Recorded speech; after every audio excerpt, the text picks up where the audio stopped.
এদিকে মেসি কাণ্ডে ফের অরূপ বিশ্বাসকে জিজ্ঞাসাবাদ। বিধাননগর দক্ষিণ থানায় প্রাক্তন ক্রীড়ামন্ত্রীর হাজিরা।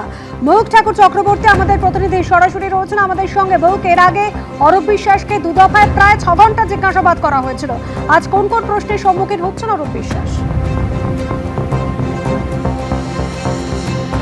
দেখো অনুসুয়া, প্রায় 2 ঘন্টার কাছাকাছি অরূপ হয়ে গেছে। অরূপ বিশ্বাস রাজ্যের প্রাক্তন ক্রীড়ামন্ত্রী, তিনি কিন্তু এখনো পর্যন্ত বিধাননগর দক্ষিণ থানাতেই রয়েছেন। এই কেসের যিনি তদন্তকারী আধিকারিক, তিনি জিজ্ঞাসাবাদ করছেন এবং গোটা প্রক্রিয়ার ভিডিওগ্রাফি করা হচ্ছে। এর আগে দুবার অরূপ বিশ্বাসকে বিধাননগর দক্ষিণ থানা তলব করেছিল এবং দুবারই তাকে জিজ্ঞাসাবাদ করা হয়, তার স্টেটমেন্ট রেকর্ড করা হয়।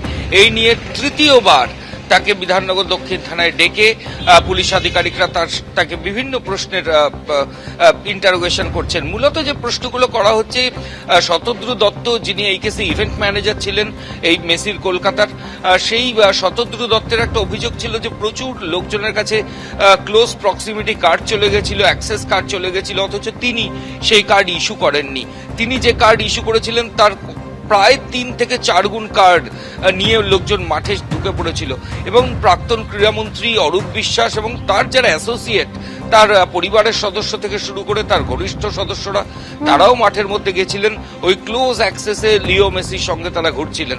ফলত সেই পাস তারা কোথা থেকে পেয়েছেন সেই বিষয় নিয়েই প্রশ্ন করা হচ্ছে, স্টেটমেন্ট রেকর্ড করা হচ্ছে, ভিডিওগ্রাফি করা হচ্ছে এবং তদন্তের স্বার্থে প্রয়োজনে আবার তাকে জিজ্ঞাসাবাদ করা হবে, এমনটাই বিধাননগর কমিশনের সূত্রে খবর। ধন্যবাদ ময়ূখ।